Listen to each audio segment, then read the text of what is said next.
Sejam bem-vindos, começa agora mais um Jogo Económico. A partir de agora pode seguir-nos no site e nas redes sociais do Jornal Económico, mas também na Bola TV e agora também em formato podcast. Que desafios se colocam ao desporto no contexto dos cidadãos com deficiência? Com Paris 2024 à vista, o presidente do Comitê Paralímpico de Portugal alerta que se não aparecerem novos talentos, o que em 4 anos não é muito fácil, os Jogos em Los Angeles 2028 podem ter uma representação residual neste segmento. Este será um tema para debater na segunda parte do Jogo Económico, onde vamos contar com a ajuda de Alexandre Mestre, ex-secretário de Estado do Desporto e Juventude, consultor da Abreu Advogados e autor do livro O Direito ao Desporto dos Cidadãos com Deficiência. Nesta primeira parte, vamos analisar os incríveis números do novo campeão nacional, dos milhões que Ruben Amorim já deu a ganhar à SAD em 4 anos, ao investimento para esta temporada, passando ainda pela valorização dos ativos nesta época. Avançamos assim para o hat-trick.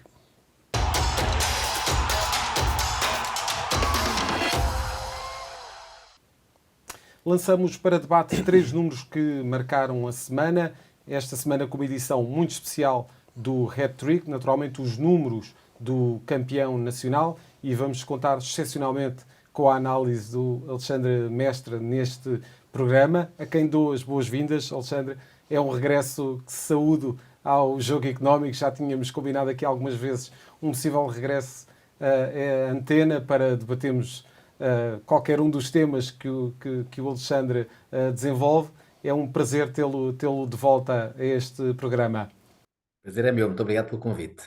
Muito obrigado. Contamos naturalmente para a análise com a presença do Jorge Faria de Sousa. Muito obrigado, Jorge, e também do Rodolfo Alexandre Reis. Vamos assim então para o hat-trick, um hat-trick com uma edição especial, novo campeão nacional, o Sporting Clube Portugal. E Rodolfo, vamos falar do investimento que foi feito pelo Sporting para esta temporada. Assim é, antes de mais cumprimentar-te a ti, ao Jorge Faria de Sousa e também ao Alexandre Mestre, e vamos começar pelos 61 milhões de euros. Foi esse precisamente o investimento que o Sporting Clube Portugal fez para esta época, centrado basicamente em 3 jogadores. Vítor Gyökeres, vindo do Coventry por os 20 milhões mais 4 para objetivos que, com os 27 golos marcados e o título de campeão nacional, os 4 milhões certamente terão sido atingidos. A contratação de Morten Newman ao Lecce e também do lateral direito Ivan Fresneda ao Valladolid. Em sentido inverso, o Sporting encaixou 123 milhões de euros com as vendas de Manuel Ugarte para o PSG por 60 milhões de euros, os 40 milhões de Pedro Porro para o Tottenham, ainda os 12 milhões e meio de Chermiti, parece que já foi há algum tempo, mas foi esta temporada para o Everton, e ainda os 8 milhões de euros que o Wolfsburgo pagou por Tiago Tomás. Muito bem, começo precisamente pelo Alexandre. Alexandre, tivemos aqui um Sporting muito focado em alvos específicos. Aliás, ainda não tinha terminado a temporada anterior e já se falava de alguns nomes que acabaram por reforçar depois o plantel de Ruben Amorim. De facto, o segredo para uma boa época desportiva é acertar em cheio nas contratações que se faz, mesmo quando estas contratações são absolutamente cirúrgicas. Bem, eu não sou um especialista em futebol, eu dedico-me ao direito do desporto, ao direito do futebol, quer como advogado, quer como professor, mas enfim, falo aqui também um pouco como adepto. Mas é um adepto.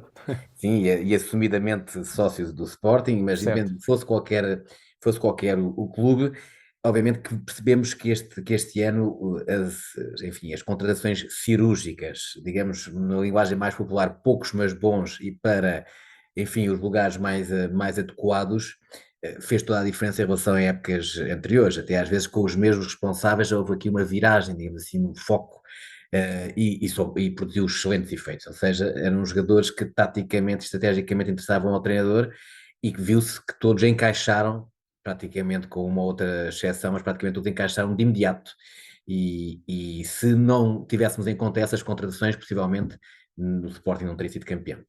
E de facto, Jorge, tivemos aqui um investimento muito localizado.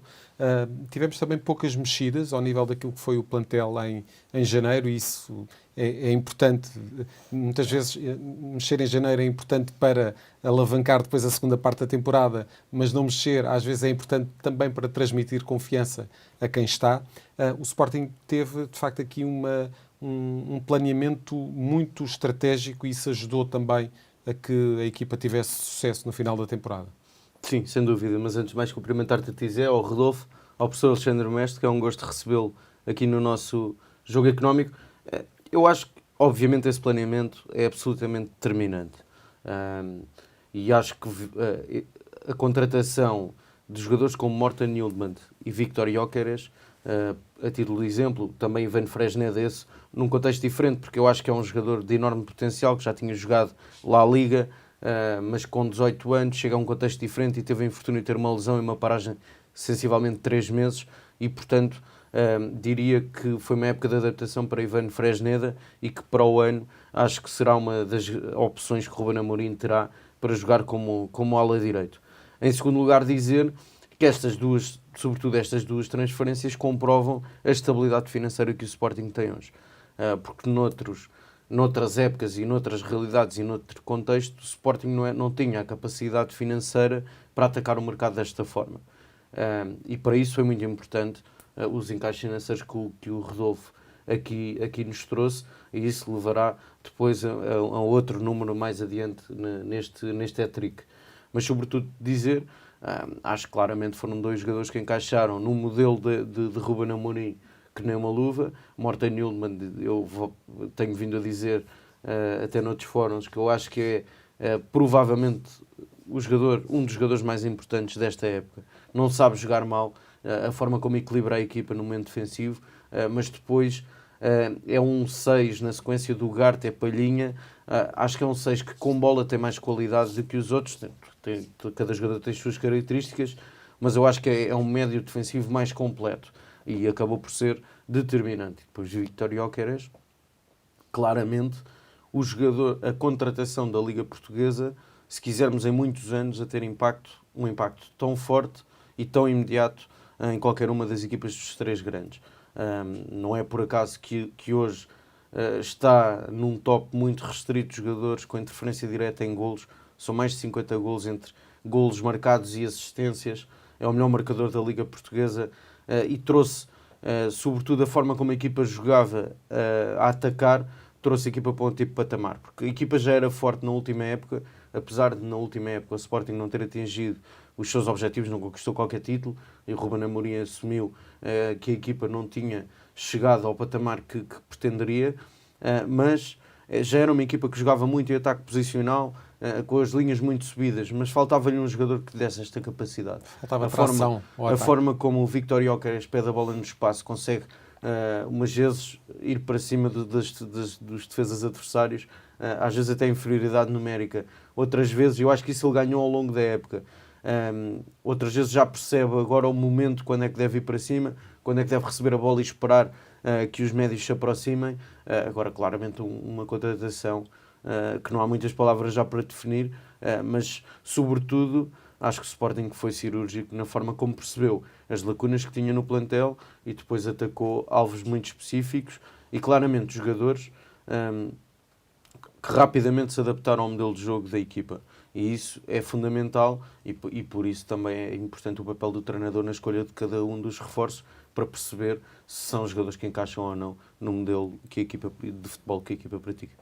Até a própria celebração do Viktor Gyökeres nos gols acabou por tornar-se uma imagem de marca. Sim, para vários para várias modalidades, vários desportos e até de jogadores de outros clubes. Sim, e de facto o Jorge já se antecipou aqui um bocadinho àquilo que seria o segundo número, mas vamos falar de uma valorização absolutamente sem paralelo na Liga Portuguesa. E 100 é a mesma expressão, 100 milhões de euros foi quanto valorizou o plantel de Ruben Amorim nesta temporada.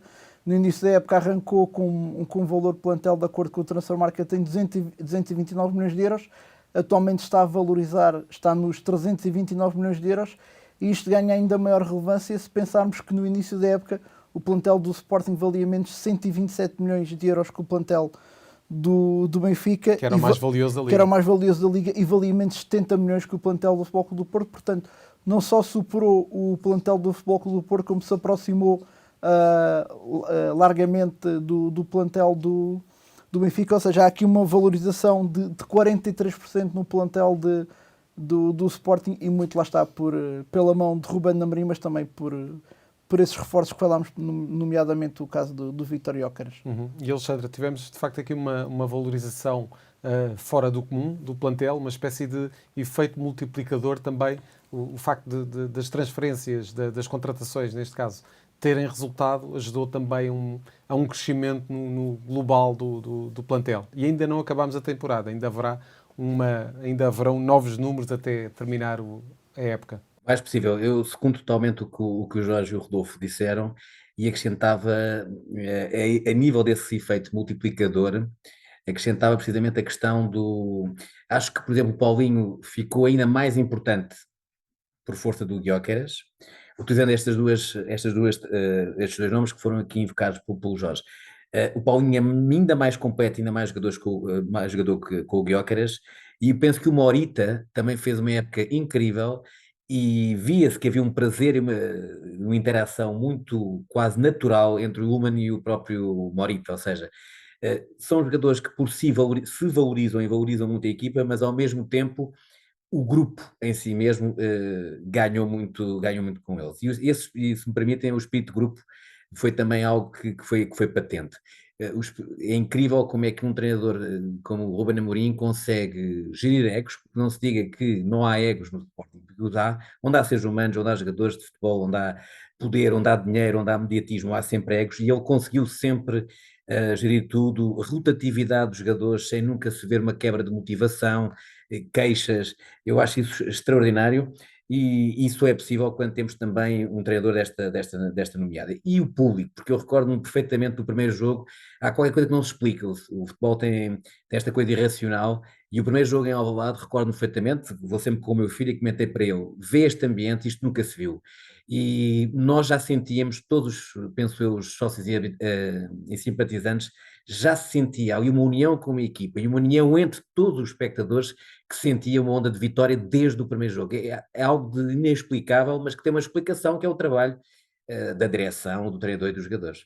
Muito bem. E Jorge, de facto, tivemos aqui o tal efeito multiplicador que o Alexandre falava, com todos os jogadores a beneficiarem de facto das contratações terem sido bem-sucedidas, de encaixarem que nem uma luva naquilo que eram as pretensões do treinador, e a partir daí tivemos uma série de jogadores a conseguirem aproveitar o momento, a valorizar e a crescerem com golos e com assistências. E com outras ações também. Sim, obviamente o rendimento desportivo da equipa permite esta valorização, mas para não pegar em Vítor Gyökeres e Morten Hjulmand, recordar que este primeiro jogo que falava o Alexandre, o Sporting a vencer 2-0, deixa-se empatar com o Vizela em casa, 2-2, e é Paulinho a resolver esse jogo. De resto, Paulinho faz a melhor época desde que chegou ao Sporting, e se olharmos para os golos que o Paulinho fez no campeonato, ajudou a decidir muitos jogos e, portanto, a fazer golos absolutamente decisivos.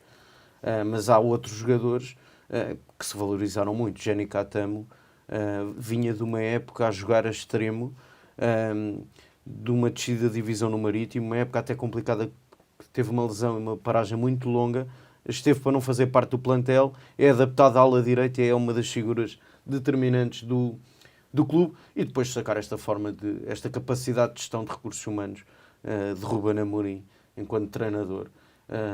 E olharmos para o mercado de inverno, é certo que chegaram Rafael Pontelo, o Koba com Andredi, mas eu acho que há outros 4 reforços em janeiro: Francisco Trincão, Daniel Bragança, Eduardo Quaresma e Santos Just, que regressa de lesão. Que a partir daí começaram a ganhar preponderância. Importantíssimos. Olhamos para o momento de forma hoje do Dani Bragança e do Francisco Trincão, são jogadores que claramente entram neste lote de jogadores que se valorizaram e que viram o seu valor de mercado a ser incrementado. Uma nota final: ano do Campeonato da Europa, muita curiosidade para perceber quem é que serão os escolhidos de Roberto Martínez. Hjulmand estará pela Dinamarca, Gonçalo Inácio acho que é uma certeza no Campeonato da Europa e faz uma época absolutamente extraordinária. Acho que Francisco Trincão e Pedro Gonçalves, com o que foi conhecido ontem de permitir o aumento convocatória da de 26 jogadores, eu acho que podem entrar nessa luta e, portanto, tendo competição internacional, uma fase final de uma grande competição, os jogadores do Sporting que irão estar no Euro, naturalmente que se irão também valorizar e, de resto, na nota final, vai haver também a Copa América e o Sporting poderá estar também representado, nomeadamente com Sebastián Coates, Frank Israel. Vamos ver, porque, como sabemos, foi alvo de uma cirurgia no passado fim de semana. Rodolfo, vamos fechar este hat-trick com um número associado a Ruben Amorim. E se falarmos dos 100 milhões de que o plantel do Sporting valorizou esta época, agora falamos de 418 milhões de euros, que foi quanto o Ruben Amorim já permitiu encaixar a SAD do Sporting desde que chegou ao comando dos Leões. Este valor entre transferências e prémios acumulados das participações nas provas da UEFA, tudo boas razões que levam ou podem levar Ruben Amorim a ser cobiçado por outros clubes no estrangeiro. Tivemos aquela famosa viagem de avião há 2 semanas que o próprio Ruben Amorim brincou até no último fim de semana na celebração do título. Nessa mesma declaração, Ruben Amorim terá dado a entender que possivelmente irá ficar no Sporting, mas como sabemos, o mercado assim o ditará. Do lado do Sporting, este encaixe financeiro permite aqui à SAD ter bons argumentos para convencer o técnico a ficar pelo menos mais uma época ou até ao final do seu contrato em 2026. Alexandre, há 4 anos Ruben Amorim chegou e disse isso corre bem e chegou por 10 milhões de euros. 4 anos depois já deu a ganhar 418 milhões de euros à SAD do Sporting. Correu bem. Correu bem e é preciso arriscar. No mundo dos negócios é preciso arriscar. Penso que foi um risco calculado, mas obviamente houve muitas críticas, porque não é normal num treinador, e há 4 anos atrás ainda menos, investir-se tanto. Mas quando o investimento tem retorno, o próprio Gyökeres, a nível dos jogadores, mereceu críticas de ser um valor muito avolumado, não temos que ter medo dos números. Os números são o que são, com evolução, enfim, exponencial, época a época, não temos que ter medo dos números. É preciso saber que depois poderemos ter retorno. E esse retorno está aí.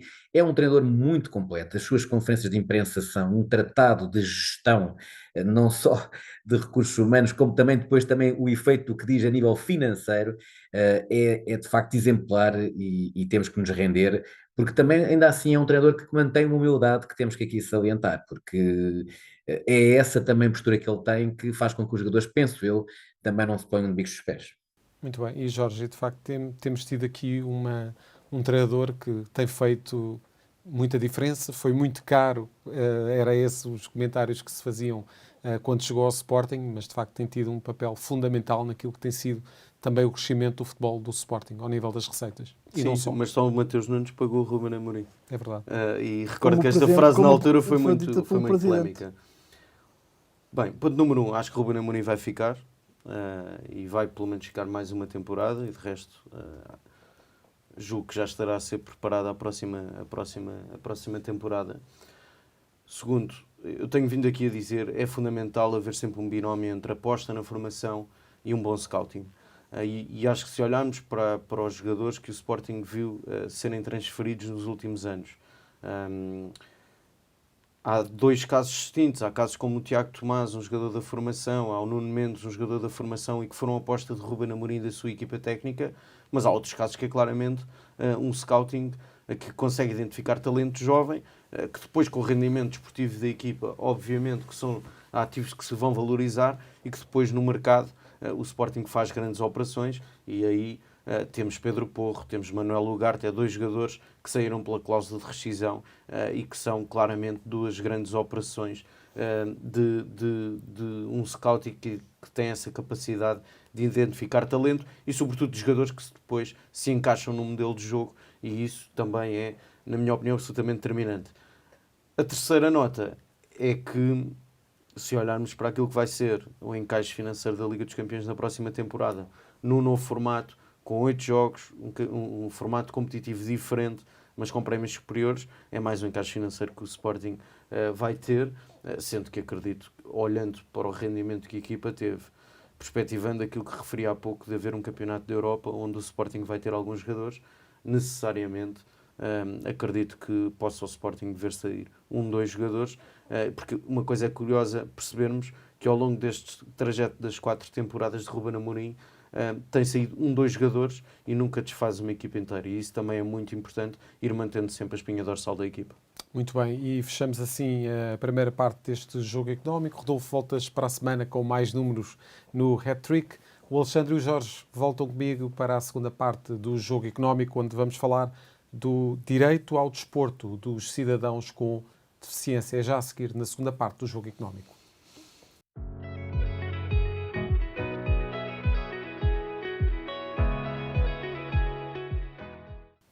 Estamos de volta para a segunda parte deste jogo económico.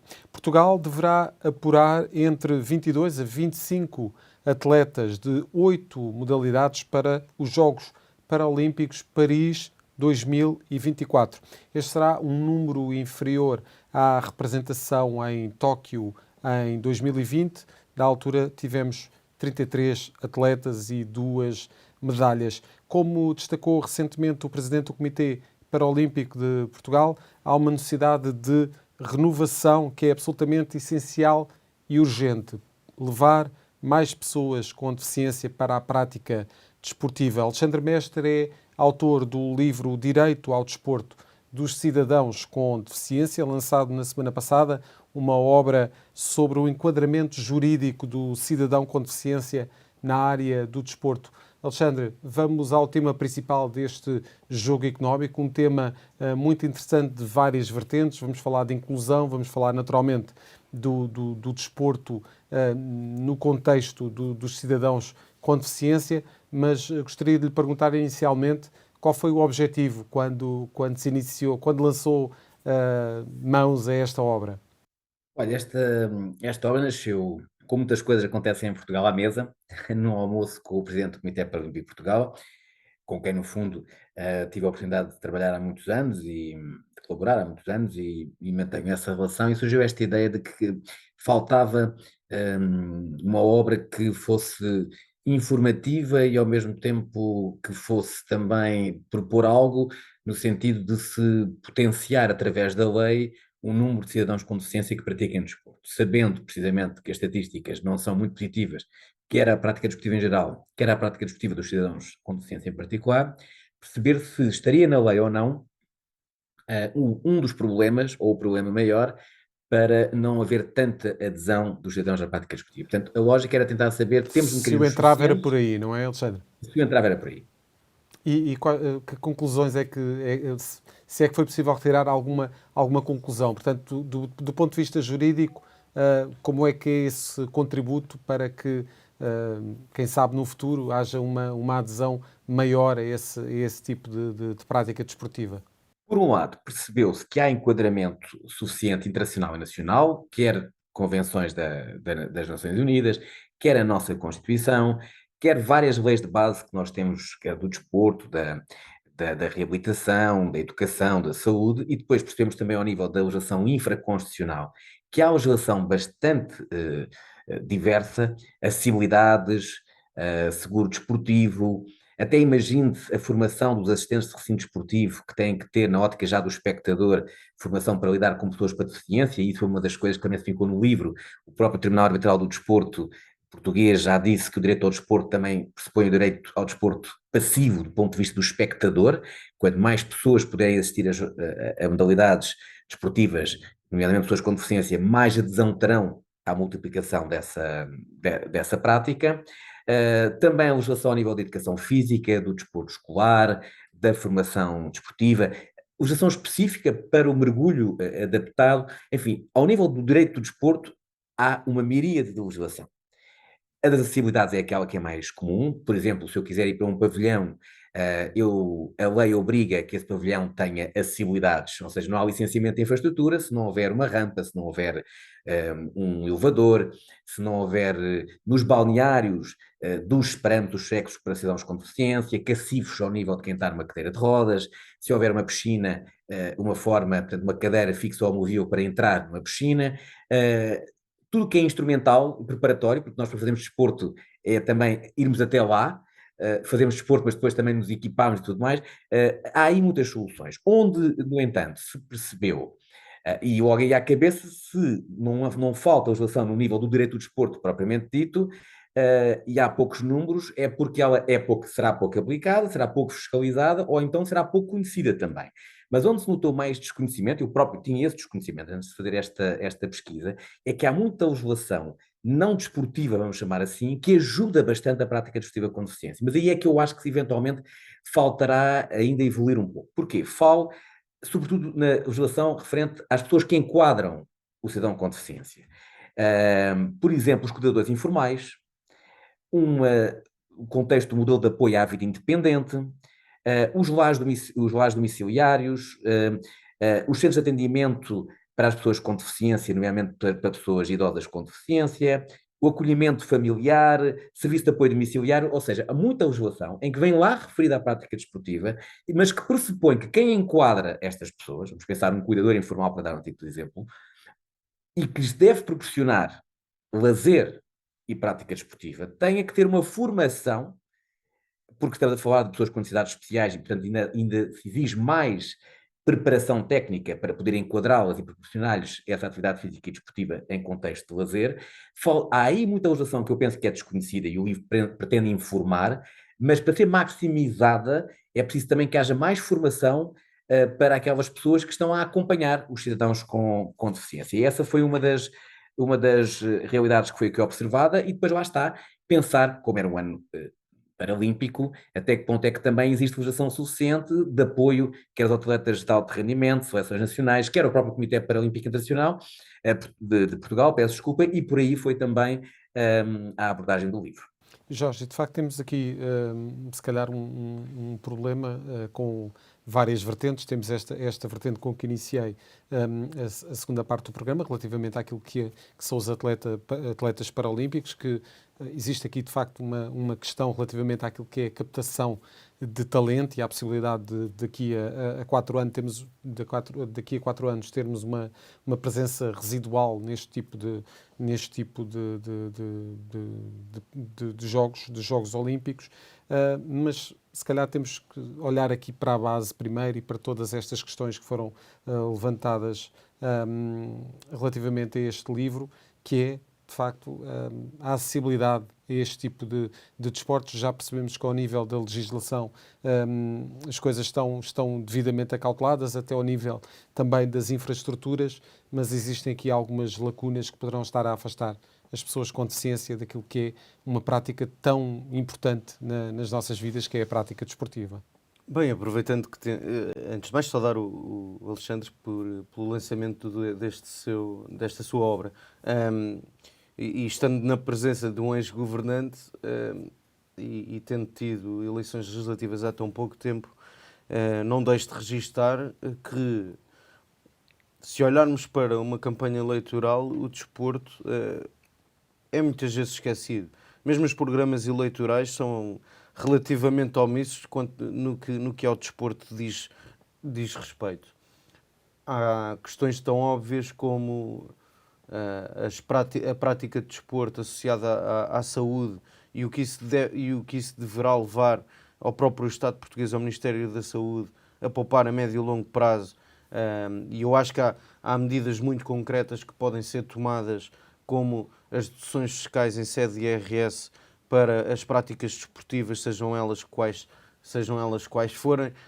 Há N mecanismos para o fazer, e essa é uma das primeiras notas, que seja para pessoas com deficiência ou não, a prática desportiva é relativamente reduzida em Portugal, e eu acho que essa deve ser uma preocupação do Governo e de quem tem esta pasta, o facto de procurar estimular a prática desportiva, não só mais para pessoas com este tipo de necessidades, mas claramente para a generalidade da população portuguesa, porque comparamos mal em termos de número, a percentagem de pessoas em idade ativa que praticam desporto, e mesmo de idosos, é relativamente baixa em Portugal. A segunda nota era como dizias.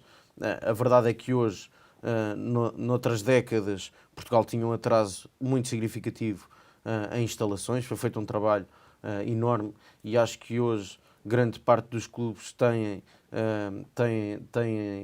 em termos de infraestruturas, questões como acessibilidade, etc. Quem frequenta este tipo de instalações já percebe que há um esforço enorme. Que há um esforço nesse sentido. Outro tema é a questão, claramente, do projeto olímpico e paralímpico. Eu já o tenho vindo a dar como exemplo. Espanha, em 92, quando recebe os Jogos Olímpicos, o paradigma desportivo espanhol mudou. E basta ver o sucesso desportivo que tiveram em N modalidades a partir daí. E eu acho que há, de certa forma, o desporto não é só futebol, e eu acho que... Falta-nos ter uma visão global. Falta ter uma visão global, e mesmo o projeto olímpico tem que ter uma aposta, na minha opinião, uma aposta diferente, muito mais o projeto paralímpico, até porque é curioso percebermos que, no que aos atletas de desporto adaptado diz respeito, nos últimos anos e nas últimas edições de Jogos Olímpicos até traziam mais medalhas para o desporto português do que os do projeto olímpico, e isso também é uma nota que queria aqui deixar. E era sempre uma competição muito acompanhada, com muito interesse. Alexandre, não era propriamente o tema para esta segunda parte do Jogo Económico, mas naturalmente há aqui um contexto eleitoral. Nós que agora aparentemente vamos estar sempre em eleições e pré-eleições, o Jorge de facto focou aqui um aspecto que tem a ver com uma pouca aposta, pelo menos uma menção muito residual ao nível daquilo que o Estado quer para o desporto em Portugal, não é? E quando falamos de desporto, naturalmente que não é só o futebol, é toda uma panóplia de modalidades. O problema também está por aí, Alexandre, é uma questão de mentalidades.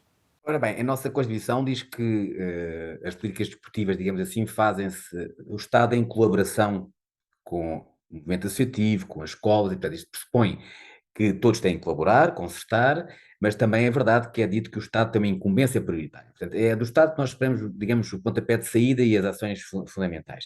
E pegando um pouco até nos exemplos, uma vez que o Jorge afurou a questão fiscal, eu pegava para isso só para dar aqui 2 ou 3 exemplos em que o Estado poderia, por essa via, claramente potenciar a prática desportiva, designadamente os cidadãos com deficiência. Por exemplo, redução do IVA. Nós pagamos 23% de IVA para a prática desportiva. Se do ponto de vista orçamental não for possível uma taxa reduzida para todos, pelo menos que ela pudesse existir para os cidadãos com deficiência. E também um tratamento fiscal diferenciado para a aquisição de equipamento, que é caro, equipamento destes cidadãos com deficiência. Ou até também dos transportes, o transporte que é necessário, também ele adaptado muitas vezes, para este tipo de cidadãos. Tudo isso, do ponto de vista fiscal, repercutia seguramente em mais pessoas a quererem praticar desporto. Depois penso também do ponto de vista fiscal, não está escrito, por exemplo, no Estatuto do Mecenato Desportivo, que pressupõe que uma empresa vai conceder um donativo a um conjunto de entidades e que depois tenha uma majoração fiscal, não vem lá expressamente previsto o Comitê Paralímpico de Portugal, e penso que deveria haver expressamente previsto, da mesma forma que no Estatuto do dirigente desportivo em regime de voluntariado, que são a maior parte das pessoas que acompanham, que estão no anonimato e que acompanham estes cidadãos, também não está expressamente previsto os apoios que podem ser dados a pessoas que, de forma benévola, sem remuneração, estejam, por exemplo, no comitê, nos órgãos sociais do Comitê Paralímpico de Portugal. Só por aí, com pequenas mudanças, mas com impacto muito grande, poderia haver uma intervenção do Estado. O Estado também pode intervir, por exemplo, ao nível da lei dos treinadores, da lei dos ginásios, em que ainda falta aqui também um enquadramento de recursos humanos e também do enquadramento da atividade das pessoas com deficiência, e, portanto, está ao alcance do Estado ir mais longe. Mas, obviamente, que isto depois também pressupõe que haja uma atividade firme também do movimento associativo, das federações esportivas, onde nós vemos que, para além de uma federação portuguesa multidesportiva, portanto, a Federação Portuguesa para Desporto para Deficiência, depois temos também desporto para deficiência no seio de cada uma das federações, portanto, um modelo inclusivo, para utilizar uma expressão muito bem utilizada aqui há pouco. Também as federações têm que fazer muito, os clubes têm que fazer mais, também todos temos que fazer mais. Agora, que efetivamente o Estado tem essa incumbência prioritária, tem, e disso espera. E a lei, o orçamento, a estratégia, a governança, parte do Estado. E Jorge, de facto temos esta situação relativamente àquilo que é o desporto adaptado, e tem que existir aqui, como já falámos, uma maior preocupação da parte do Estado. O Alexandre falou do ponto de vista fiscal, que tem que existir aqui, deverá existir aqui algum tipo de mudança. Porque, de facto, hoje em dia vivemos num contexto, até ao nível empresarial, em que os critérios ESG estão muito presentes e todas as empresas e organizações tentam cumpri-los ao máximo. Ora, este tema que nós trazemos esta semana ao Jogo Económico enquadra-se que nem uma luva naquilo que são este tipo de preocupações, as preocupações sociais, que muitas vezes têm que estar acima, ou quase sempre acima daquilo que estava estabelecido até aqui há uns anos. Sim, mas pegando na última frase do Alexandre, eu acho que às vezes há falta de uma visão estratégica para médio e longo prazo.